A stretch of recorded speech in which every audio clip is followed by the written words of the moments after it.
Growing up, I spent many days out in the fields baling hay or harvesting grain.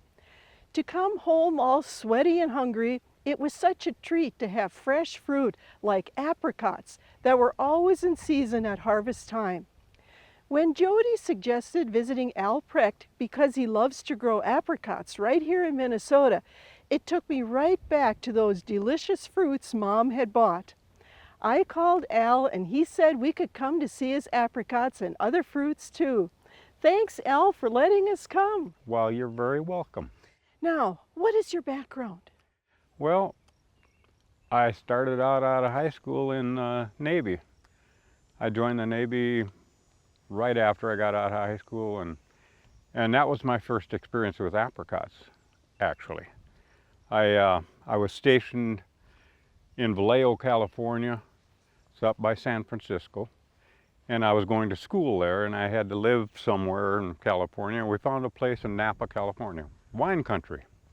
So one weekend we were bored and wanted to see what this area was all about. We started just touring around the Napa area. And as we were out there looking around, I saw a fruit tree off in the distance, and it had some fruit on it. And I thought, I better go check this out. And it happened to be an apricot, and it was ripe. So I tasted, and I went, oh my God, I might have to grow some of these. The only experience I had with apricots before that was my mother had brought some home from the store, and they tasted terrible. And I thought, no, I don't like apricots. After that day, I like apricots. Well, how did you end up in this location? When I got out of the Navy, I was looking for a place to live. My good friend actually drove out to San Diego to pick me up after I was discharged. And we drove back, and he says, there's a place out in the country, I always go hunting. And nobody had lived here for years. So he knew the guy that owned it, of course, because he was hunting here all the time. And so we moved out here. And it was overgrown tall grass like the CRP up right by the house. That was the spring of '77 when I moved here. How did you get started growing apricots here? Well, I didn't go into it immediately. It was probably 6-7 years after I was here, or maybe even more. I'm not even sure. But I happened to have the Gurney's catalog out, and on the back page was a 2-for-1 offer on apricots. Yeah, I think I'll order that. So I did.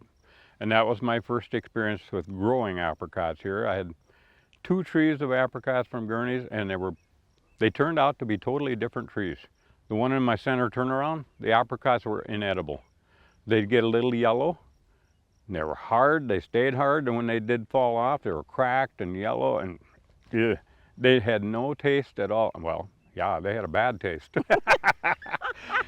And the other one had a beautiful football-shaped apricot, and it tastes like Tang orange juice. It was just excellent. I think it was in late '80s. I grabbed a bunch of seeds from the good tree that I liked, and I went like that in my garden. And the next spring I had apricots coming up all over in my garden. They took 6 or 7 years before they bloomed from seed. And I was tempted to pull them out of my garden because I wanted my garden back. I had to keep tilling around them. I actually had the tractor over there and the chain drug out. I was ready to pull them out that fall. They hadn't bloomed, I hadn't done anything. That's time to get my garden back. And then as I thought about it while I'm getting this all ready, I said, why don't I just wait till next spring and see if they bloom? And they did. So it was that close to even just pulling them all out. So did you do anything different to get them to bloom? No, I just waited. But it was Mother Nature, you know, doing what she does. And it just takes a while for them to mature enough to bloom.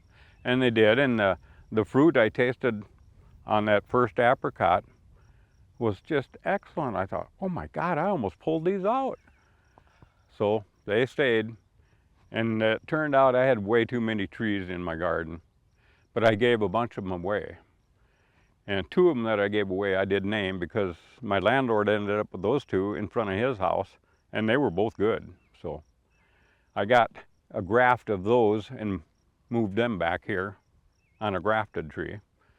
But that's where it kind of started. And the ones that I left in my yard, I've got 4 of them that I named because they were good enough fruit to name. The ones that weren't good enough to name, I didn't name them. Once those trees proved themselves to be good apricots to eat, then I took pieces of those trees and grafted them onto Manchurian apricot rootstock and planted them out here. And once they got about this big, then I cut them off and grafted my good varieties on each of those right here, and that's what we have here now. From then on, I've been grafting ever since. Now, do you fertilize your trees too? No. Okay. Do you have to worry about a late spring frost disturbing time. your... Okay. Okay. So that can wreck your harvest. Well, yeah, apricots in Minnesota are not a dependable crop. They are subject to hard winters where the flower buds actually freeze and die, and they just fall off in the spring. They won't bloom. The tree itself is extremely hardy. I have never had a tree die from deep, hard winters, but the flower buds do. How do you know when the apricots are ripe and ready to eat?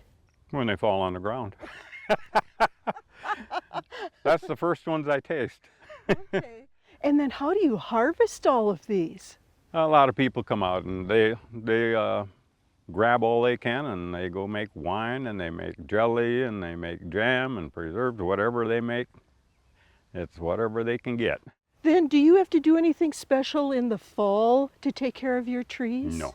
One thing I like to do is harvest a few seeds. They're really good to eat. It's just like any other nut. You crack the nut open and there's a seed in it, it's just like an almond. Now, you grow more than just apricots, right? Right. Apples. That's what I started out planting before I ever got any apricots. Apples and pears, raspberries,